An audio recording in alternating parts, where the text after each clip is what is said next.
Welcome back to Breakfast with Bob. My name is Bob Babbitt. We're at the 2xU New York City Triathlon. My guest, Alex Libin. How you doing, Alex? Good, Bob. How you doing? I appreciate you taking some time. Yeah, happy to come out here, promote the race, and hopefully have a lot of fun tomorrow. So, take me back. Where'd you grow up?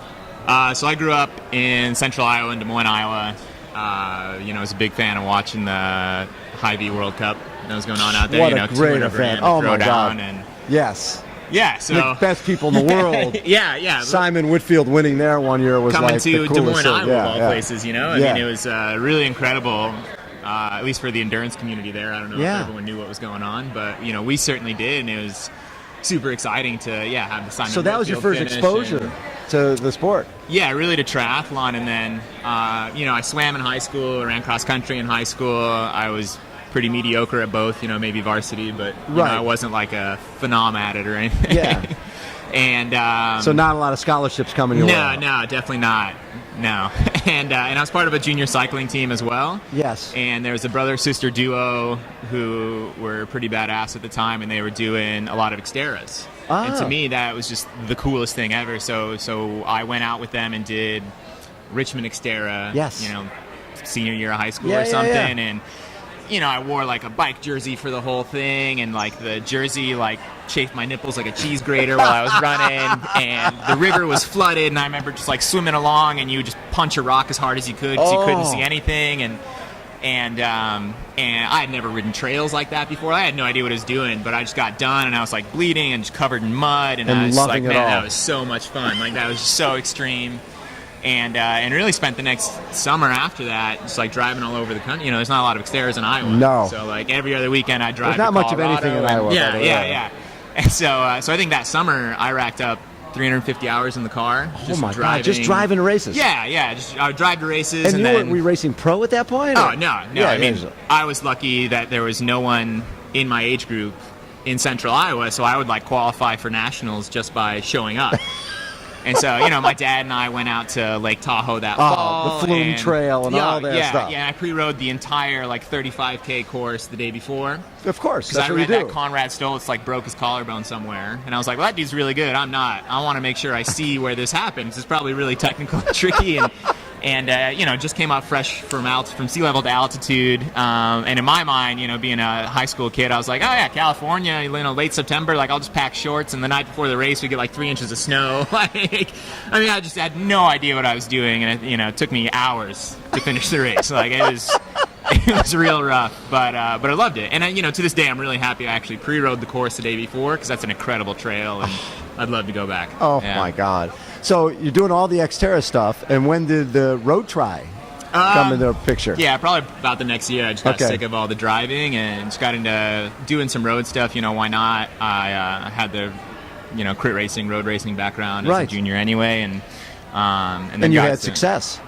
At the amateur level in my age group, sure. Yeah, qualified for nationals, and I would never say I was really great though. Right, and then.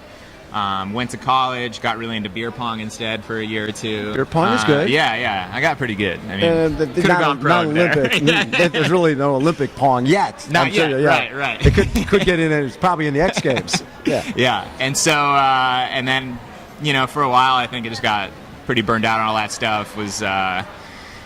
It can be overwhelming. Yeah, you can get to invest yourself so much into it that you don't let yourself do anything else. I think I just have that addictive personality. I can sort of tell, yeah. So I was happy to then, get back into the sport and maybe put it into something that was a little bit more constructive. And, my parents were pretty pumped that I then, my grades went up the less partying I did and the more training I did. And what a coincidence. Yeah, super surprising. And it all just kind of happened I wasn't even paying attention, and all of a sudden I would just be the guy that was waking up at 5:30 to go swim before class, and I'd get done doing intervals on my bike in the trainer in the dead of winter, and then I'd hop on the commuter and have to sprint to class and run up the 5 flights of stairs to get there, and I think that more than anything else has kind of just made me good at it. Yeah. And then just kind of started having some success on the amateur level. I won the Lifetime Philly race. Yes. Whatever it was, 2010, 2011, and that was my first amateur win, and And then, around that point too, I had qualified for my pro card a few times, and I finally did one of those EDR races. And I got third there, and I was like, well, this is awesome. Like, this is like a crit race in the middle of a triathlon. Like, let's get rid of that, boring no drafting stuff, and let's make it like super tactical and just crazy. And so, took my pro card the next year, wanting to do more and more ITU racing, and got a chance to do my first WTS race in Chicago in 2012. Yeah. And that was the U.S. Championship at the time, and I was like 5th American, and it was my second year as pro, and I was super naive and had no idea what was going on. But in my mind, I was like, dude, 2 more years, like, I don't see why not to target Go for Rio. Olympics, And yeah, I mean, I think that's every kid's dream, right? At some point, I just never saw myself there because I wasn't, super athletic growing up or anything. I certainly wasn't like a Austin Hindman or anything like that. Yeah. So, and at that point, you knew about that whole, the Olympic format, and you're racing some of that, and you're thinking, okay, you got Rio coming up. Yeah, sold my TT bike to pay rent, just keeping the road bike, total focus on the ITU scene.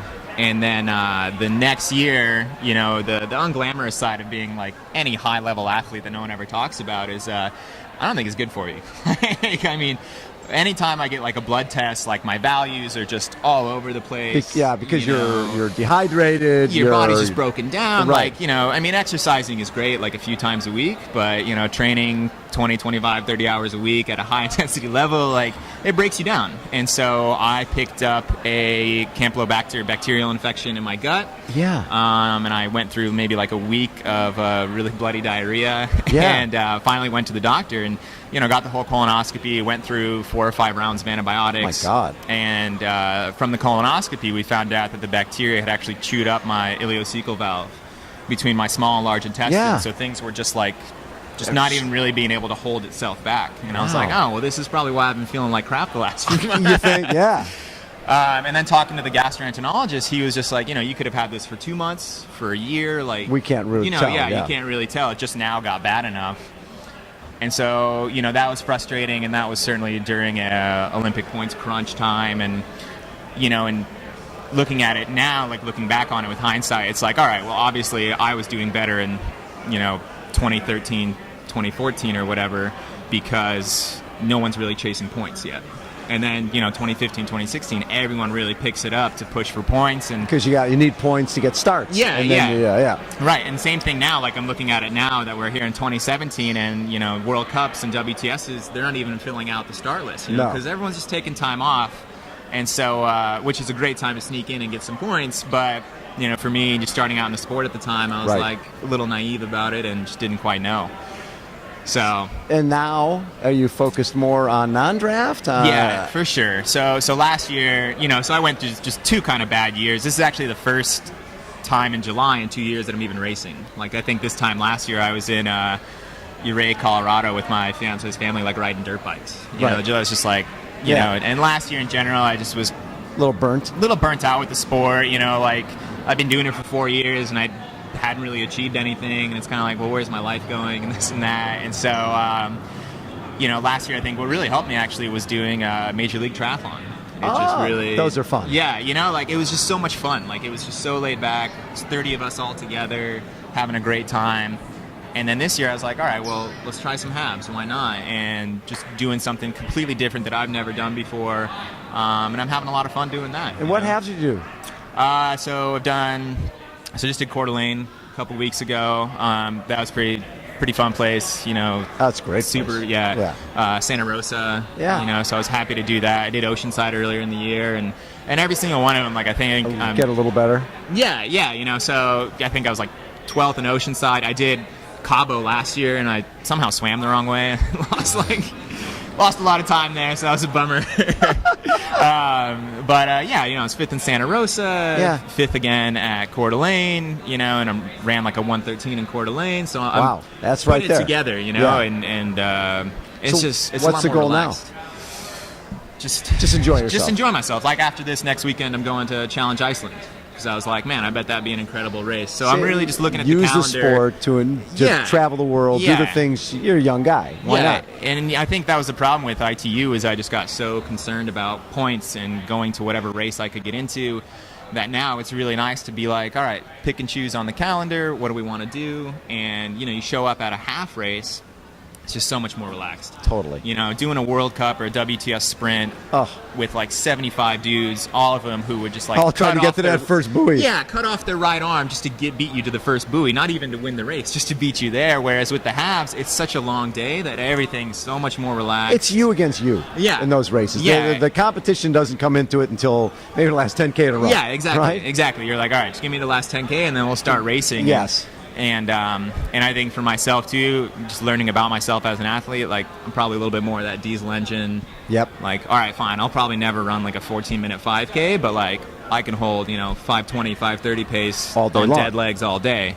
So having a lot of fun. Yeah. Good for you. Yeah. That is really Enjoying good stuff. Yeah. And when you look back, you're doing some coaching too. Yeah. So I think it's a key for a lot of pro triathletes to do some coaching on the side, extra income.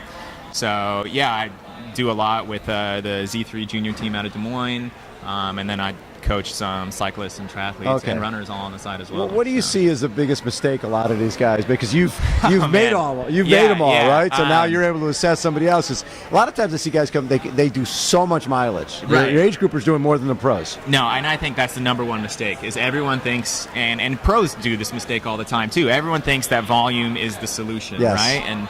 And everyone sees, I think today on Strava or Facebook, everyone posts like, oh, here's my 15-mile, 6-minute pace tempo run, and no one posts the like, oh, I had a bad day workout. This is my 9-minute mile. Cramped up. Yeah. And I and myself, working with Justin Trollet out in Colorado Springs, like we've worked a lot on my biomechanics because I was super inefficient at running, and I only run maybe 30 miles a week, 25 to 30, and that's it. Because you know what, running makes me tired. I've noticed. And it beats you up. And it beats you up and it breaks you down and you can't hit the bike. And so many people out there are thinking like, all right, well, if I'm running 40 miles a week and I run 70 miles a week, I'll run twice as fast. And I'm like, no, you're just going to suffer on the bike. Run faster.